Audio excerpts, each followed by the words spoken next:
La porción de esta semana se llama Y salió Bat-Shetse, que va desde Génesis 28, versículo 10 al capítulo 32, versículo 2. Y yo la titulé como Yeshua, nuestra escalera a Yahweh.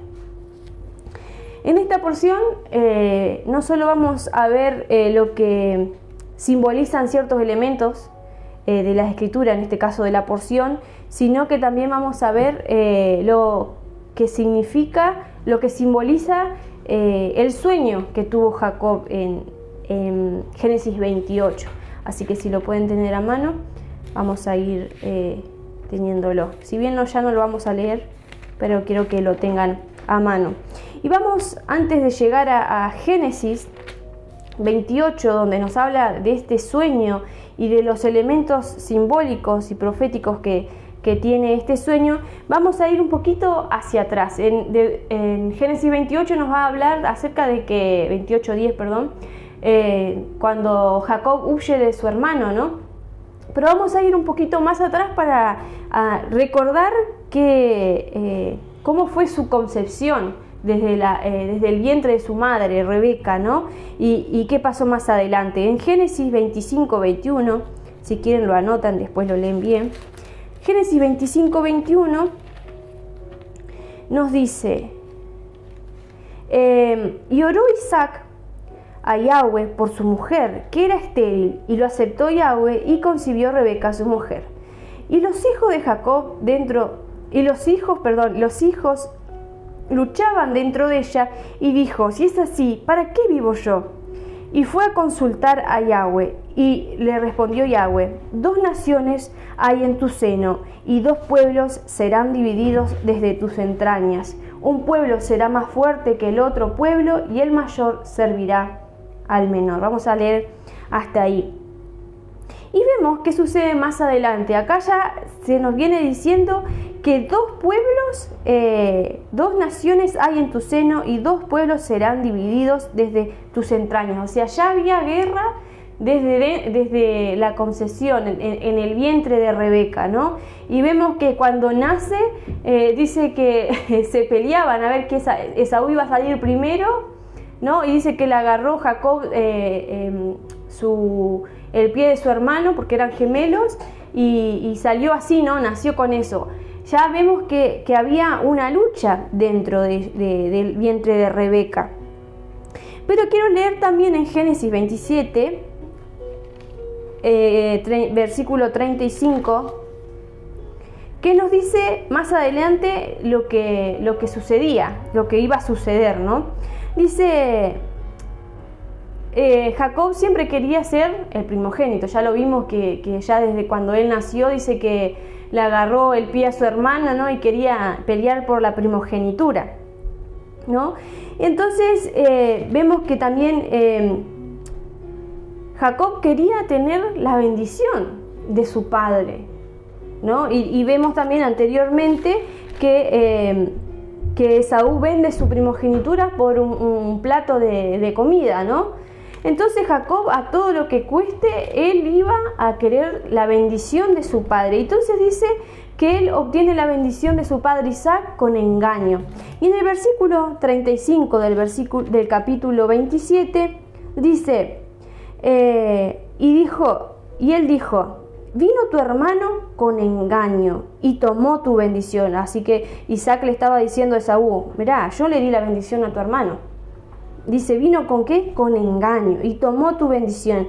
Y Esaú respondió, dijo, bien llamaron su nombre, Jacob, pues ya me ha suplantado 2 veces. Se apoderó de mi primogenitura y ahora ha tomado mi bendición, ¿no? Entonces acá no solo vamos a ver lo que simboliza el sueño de Jacob que tuvo cuando estaba huyendo de su hermano, sino también la transformación de Jacob.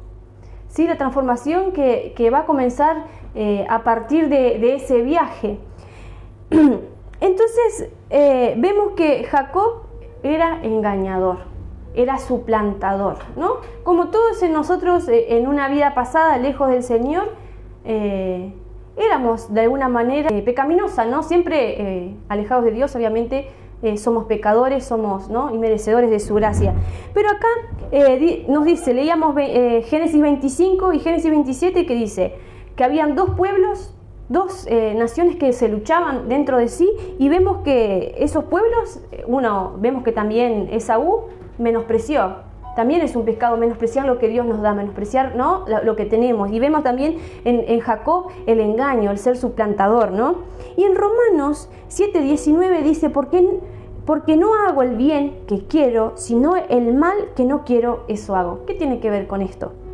Que en nuestra naturaleza carnal humana, así como en Rebeca, dentro de nosotros está el querer hacer el bien, pero hacemos el mal, ¿no? Como dice acá en Romanos, porque no hago el bien que quiero, sino el mal que no quiero, eso hago. Dentro de nosotros, así como el de Rebeca, existe esas dos naciones, esos dos pueblos, ¿no? El mal y el bien, que ya que por naturaleza nosotros dice que fuimos, por haber pecado, fuimos destituidos de la gloria de Dios, ¿no? Y ya desde que nacemos cargamos con el pecado, ¿no? Pero también existe el bien dentro de nosotros.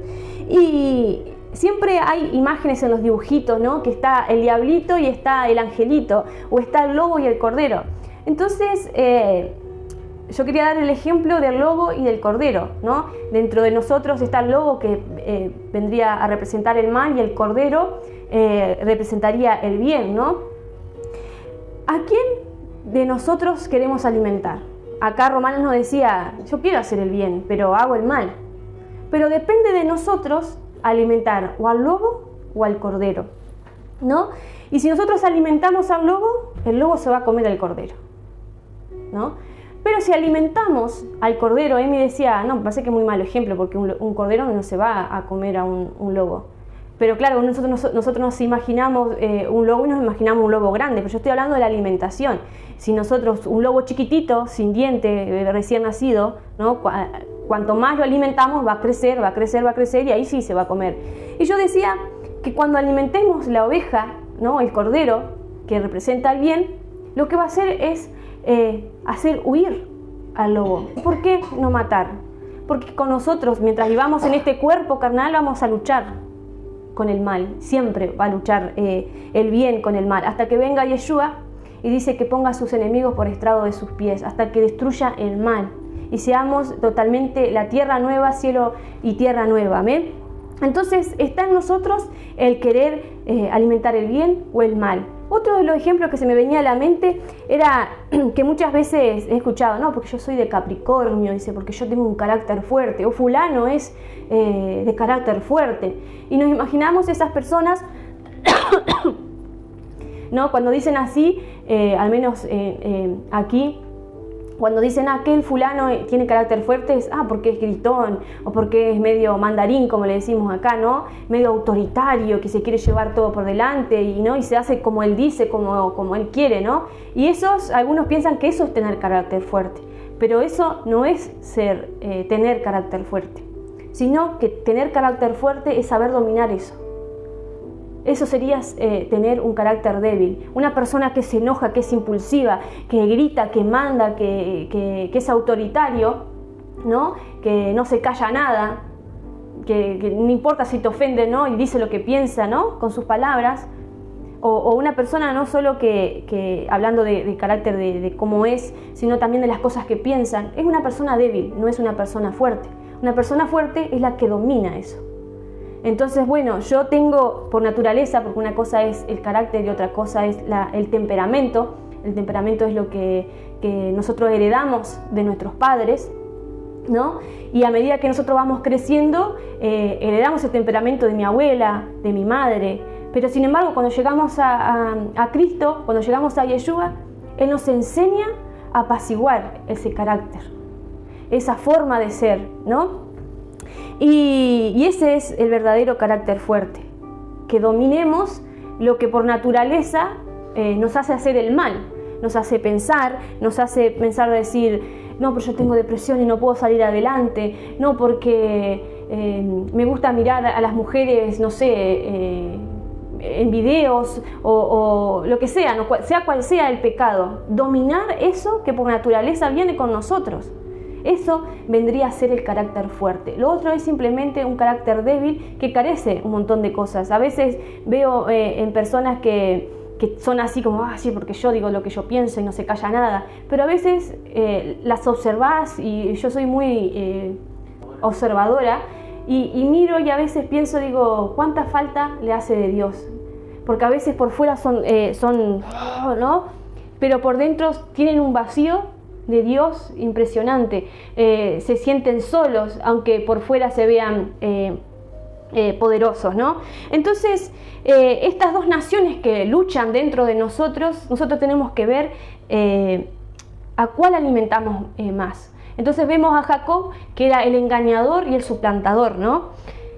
Y ustedes pónganse a pensar que él era nieto de Abraham, hijo de Isaac, personas y personajes de la Biblia, ¿no? Los patriarcas, hombres de fe, hombres que se habían presentado delante de Dios, hombres que andaban, dice, guardando sus mandamientos. Dice que Abraham dio los diezmos, ¿no? Y fíjense en que yo digo, pero Jacob, ¿cómo salió así? ¿Por qué salió así? ¿No?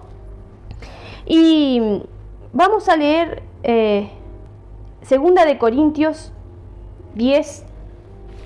¿Cómo nosotros podemos pensar, bueno, si Jacob era nieto de Abraham, un hombre de fe, no tuvo un encuentro con Dios? En 2 de Corintios,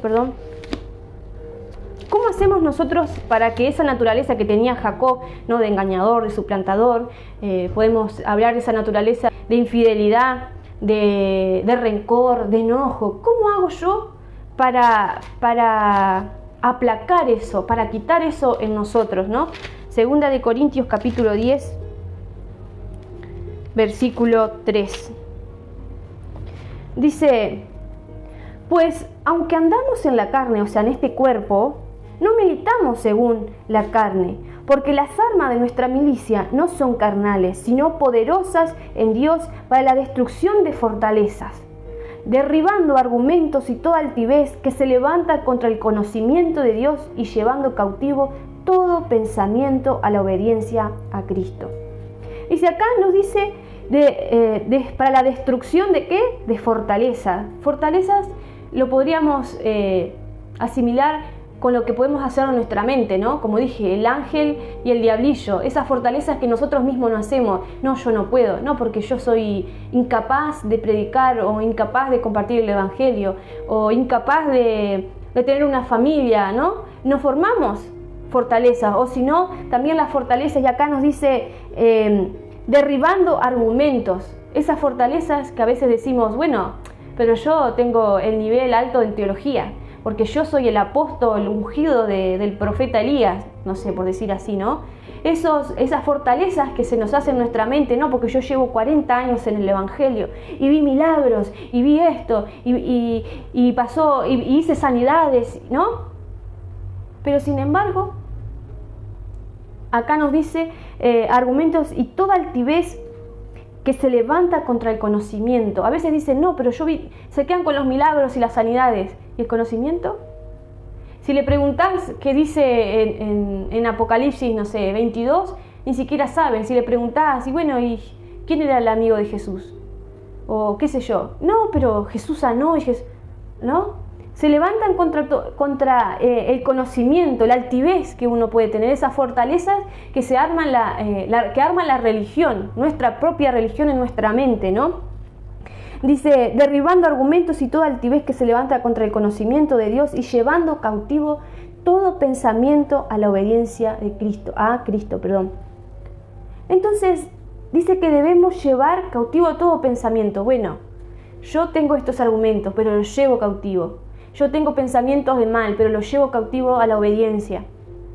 Yo los llevo cautivo, mis planes, a la obediencia. Si es la voluntad de Dios, todos mis pensamientos tienen que ir depositados donde está Cristo, o sea, a sus pies, ¿no? Dice, todo pensamiento a la obediencia de Cristo. Yo puse mis planes, mis malos pensamientos y también los buenos pensamientos tienen que ir a Él, porque por ahí nosotros decimos, sí, pero no es malo lo que estoy pidiendo. Bueno, pero lo llevamos a Él. Entonces, ahora sí, vamos a entrar a la porción en Génesis 28. Y vamos a ver un poquito lo que sucede con Jacob.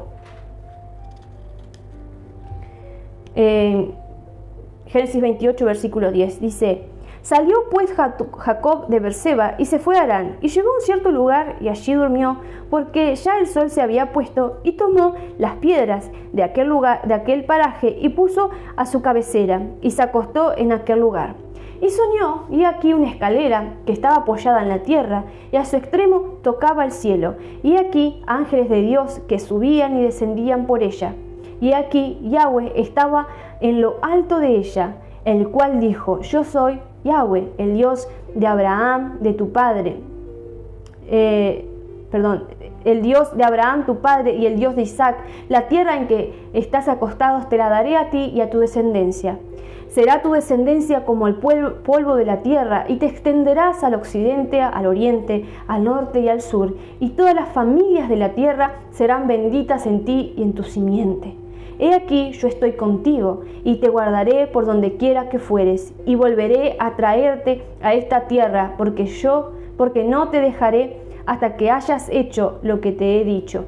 Y despertó Jacob de su sueño y dijo: Ciertamente Yahweh está en este lugar, y yo no lo sabía. Y tuvo miedo y dijo: Cuán terrible es este lugar, no es otra cosa que casa de Dios y puerta del cielo. Y se levantó Jacob a la mañana y tomó la piedra que había puesto de cabecera y la alzó por señal, y derramó aceite encima de ella, y llamó el nombre de aquel lugar Betel, aunque Luz era el nombre de la ciudad primero. E hizo Jacob voto, diciendo: Si fuera Dios conmigo, y me guardare en este viaje en que voy, y me diere pan para comer y vestido para vestir, y si volviere en paz a casa de mi padre, Yahweh será mi Dios. Y esta piedra que he puesto por señal será casa de Dios, y de todo lo que él me diere, el diezmo apartaré para ti. Ahí vemos que tuvo un encuentro, una visión a través de un sueño, ¿no? Y vemos, como les dije, que él, siendo nieto de Abraham, un hombre de fe, de Isaac, también hombre de fe, quien habían también tenido encuentros con Dios individualmente, ahora era necesario que él también tuviera un encuentro. Y yo pensaba en el ejemplo de Benja, ¿no? Benja es un jovencito de 13, 14 años ya, que en todos los días el padre lo hace leer un capítulo de la porción de la semana, ¿no? Y todas las noches leen.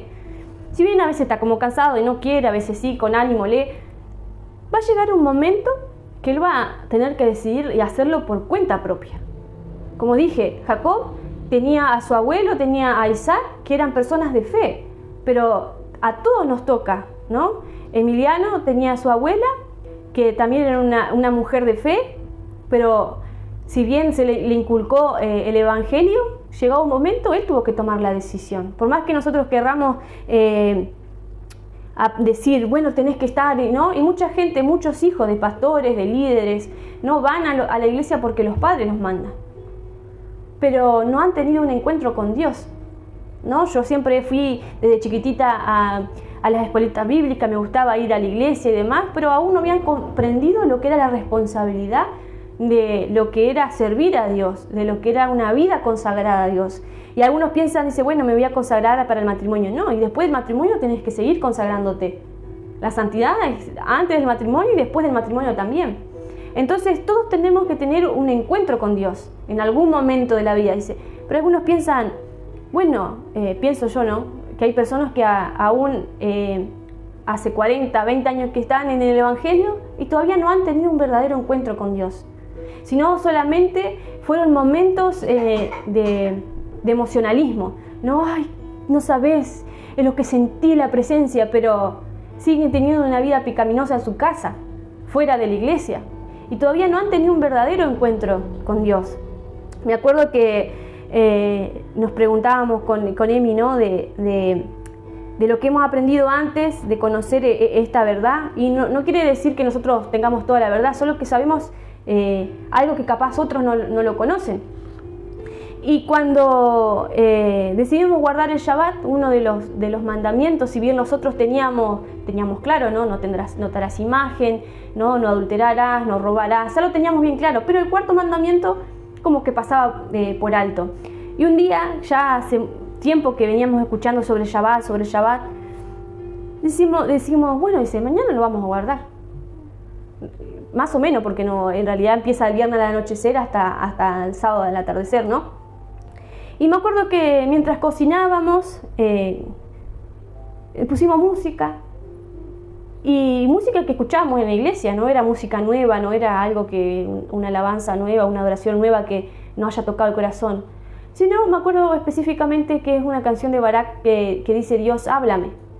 Y empezamos, mientras yo cocinaba, él estaba, no sé si en la mesa, empezamos a llorar y no sabíamos por qué, ¿no? Y creo que fue la primera vez que le dimos la bienvenida a Ruach HaKodesh a que viniera a reposar en ese día. Y a partir de ese momento nunca más dejamos de guardar el Shabbat, ¿sí? Cada día, cada Shabbat íbamos leyendo la porción, íbamos estudiando cada día más. Y cada Shabbat nos íbamos perfeccionando, porque como dije, estábamos cocinando el Shabbat. No sabíamos ni siquiera cómo era guardar el Shabbat, sino que dispusimos, y esa canción decía: háblame. Que se apague lo que hay en nosotros y háblame, no te quedes callado, dice la adoración. Entonces, ese fue también un encuentro que tuvimos con el Señor, con ese mandamiento que nos faltaba, ¿no? Y quizás hasta hoy en día hay mandamientos que nos cuestan, o que no lo sabemos, o que todavía no se nos ha revelado, o que qué sé yo, pero cada día nosotros vamos a ir transformándonos, así lo que está por suceder de aquí en más con Jacob, ¿no? Entonces vemos, vamos a entrar un poquito aquí en el sueño. Dice y soñó, y aquí una escalera que estaba apoyada en la tierra, y su extremo tocaba el cielo, y aquí ángeles que subían y descendían por ella, y aquí Yahweh estaba en lo alto de ella, el cual dijo: yo soy Yahweh, el Dios de Abraham tu padre y el Dios de Isaac. Entonces vamos a leer qué pasó con Jacob, cómo era un engañador. Y acá nos hace referencia, Jesús no decía palabras así por decir, sino decía: he aquí un verdadero israelita en quien no hay engaño. Porque el engaño que hizo Jacob, eso se recordó siempre, porque en el tiempo de Yeshua, cuando se había manifestado como hijo de Dios, lo que leían eran la Torá, eran los profetas, eran los salmos. No existía esto del Nuevo Testamento. Esto se escribió muchísimos años más adelante. Entonces Jesús, cuando hablaba, decía quién era el israelita engañador, ¿no? Dice: y le dijo: ¿de dónde me conoces? Respondió Jesús y le dijo: antes que Felipe te llamara, cuando estabas debajo de la higuera te vi. Respondió Natanael y le dijo: Rabí, ya lo reconoce como maestro, tú eres el Hijo de Dios, y también lo reconoce como Dios. Tú eres el Rey de Israel, y lo reconoce como Rey de Israel. Respondió Jesús y le dijo: porque te vi debajo de la higuera, ¿crees? Cosas mayores que esta verás. Y le dijo: de cierto os digo, que de aquí en adelante veréis el cielo abierto y a los ángeles de Dios que suben y descienden sobre el Hijo de Dios. ¿Les parece conocido lo que estoy leyendo? En Génesis, que Jacob soñó y dice que he aquí una escalera que estaba apoyada en la tierra, y en su extremo tocaba el cielo, y aquí los ángeles de Dios que subían y descendían. Pero acá no nos habla, en Juan no nos habla de escalera, sino sobre quién. Dice ángeles de Dios que suben y descienden, ¿sobre quién? Sobre la escalera que era Yeshua, sobre el Hijo del Hombre. Qué hermoso poder entender que Jacob estaba viendo una visión, ¿no? Estaba viendo la obra que hace Yeshua como intermediario entre la tierra, entre los hombres y el cielo, entre el Padre. Y dice, ¿quién era que subían y bajaban? Los ángeles. Y fíjense que no dice y bajaban y descendían, no. Dice que subían, o sea que los ángeles significa mensajeros, malajim, ¿no? Los ángeles lo que hacen es llevar nuestras peticiones, a Dios. ¿Por medio de quién? De Yeshua. Ahora no estoy diciendo que nosotros tenemos que pedir a los ángeles. No estoy diciendo eso. Estoy diciendo que los ángeles escuchan nuestras oraciones y las llevan a Yeshua, a esa escalera. ¿Por medio de quién? De Yeshua, ¿no? Decía, los ángeles de Dios suben y descienden sobre el Hijo del Hombre. Ellos suben con la oración por medio de Yeshua, quien es el que intercede, quien es la conexión con el Padre, y descienden, dice. ¿Con qué? Con sus contestaciones. A veces nosotros oramos y decimos, Señor, ¿será que tengo que tomar aquel trabajo? ¿Será que tengo que emprender esto? ¿O será que tal cosa? ¿Será? ¿No? Y fíjense en que Jacob estaba pasando por un momento complicado, ¿no? Porque tuvo que dejar a su familia porque estaba huyendo de su propio hermano. Imagínense en acostarse en el medio de la nada y no sé qué pensamientos había dentro de él. Pero los ángeles, por medio de Yeshua, y ahora vamos a ver que no solo nos podemos quedar con eso, que Yeshua era la escalera a Yahweh, ¿no? Quien nos hace la conexión, sino vamos a ver también en el versículo 15, quizás acá en la Reina Valera, dice, he aquí yo estoy contigo y te guardaré por donde quiera que fueres. Quizás nosotros leemos esto y dice, bueno, porque acá dice, he aquí, Yahweh estaba en lo alto, ¿no? O sea, era Yahweh. El versículo 15. Dice, yo estoy contigo y te guardaré. Y nosotros podemos pensar, bueno, ¿quién? Yahweh, Jehová, dice ahí, ¿no? Era el que estaba con Jacob. Pero vamos a ver que en el Targum Onkelos es una, en arameo, ¿no? En la traducción aramea, se dice en este versículo 15 y dice, mi palabra será tu ayuda. Aquí en la Reina Valera dice, aquí yo estoy contigo, ¿no? Pero en el arameo decía, mi palabra será tu ayuda y te guardaré en todo lugar que fueres y te traeré de nuevo. ¿Quién era la palabra? En Juan 1.1 nos dice, el verbo era, vamos a leerlo bien, 1.1, dice, en el principio era el verbo, o también traducido como la palabra, el logos en griego. En el principio era la palabra y la palabra era con Dios y la palabra era Dios. ¿De quién nos estaba hablando ahí? De Yeshua. Entonces, en las versiones más antiguas, en el arameo dice, mi palabra, o sea, y Yeshua será tu ayuda y te guardaré en todo lugar que fueres y te traeré de nuevo a esta tierra. También en el versículo 20, acá en Reina Valera dice, e hizo Jacob voto diciendo, si fuere Dios conmigo y me guardare en este viaje en que voy y me diere pan para comer y vestido para vestir, y si fuere en paz a casa de mi padre, Yahweh será mi Dios. Y en la versión aramea dice, si la palabra, o sea, ¿quién dijimos que era la palabra? Yeshua. Si Yeshua, ¿no? Si la palabra del Señor me ayuda y me guardara en camino por donde voy y me dará pan para comer y vestido para vestir y me hará volver en paz al Señor que será mi Elohim, mi Dios. O sea, si Yeshua realmente va a estar conmigo, si me hace tener pan, si me hace tener vestido, Él será mi Dios. Qué increíble, ¿no? Porque muchos ya desde la antigüedad sabían que Yeshua, el Hijo de Dios, estaba manifestado en Moisés y en los profetas. Y hoy en día están negando eso. No, Dios es uno solo, Yeshua es su nombre.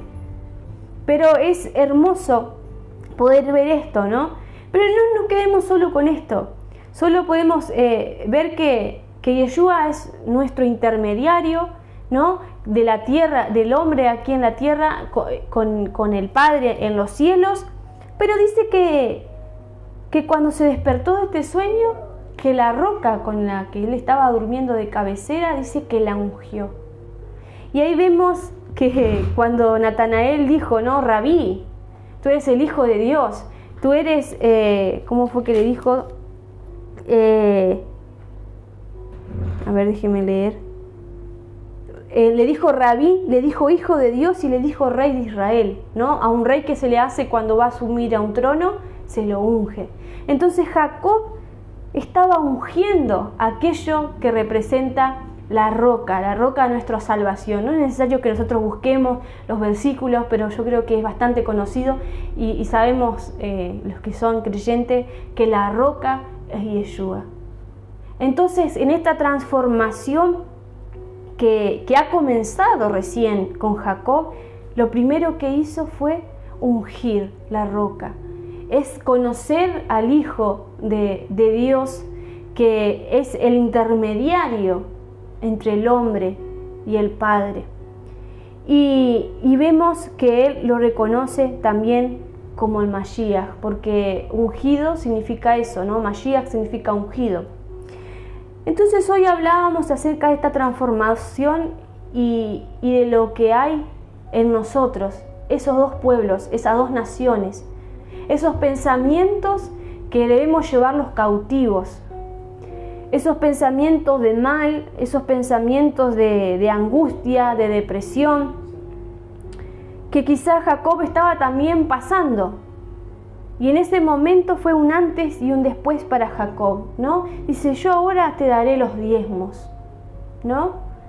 Entonces, los invito, hermanos, que en este momento nosotros podamos llevar, como tenemos esa naturaleza del bien y del mal, mientras vivamos en este cuerpo carnal, que podamos alimentar el bien, que podamos llevar cautivo todo pensamiento del mal, todo aquello que nos angustia, todo aquello que nos desespera, ¿no? Aquellas cosas que nos hacen alejar de Dios, dejar de lado, así como Jacob, el ser engañador, el ser suplantador, sino llevar todos esos pensamientos a la obediencia a Cristo.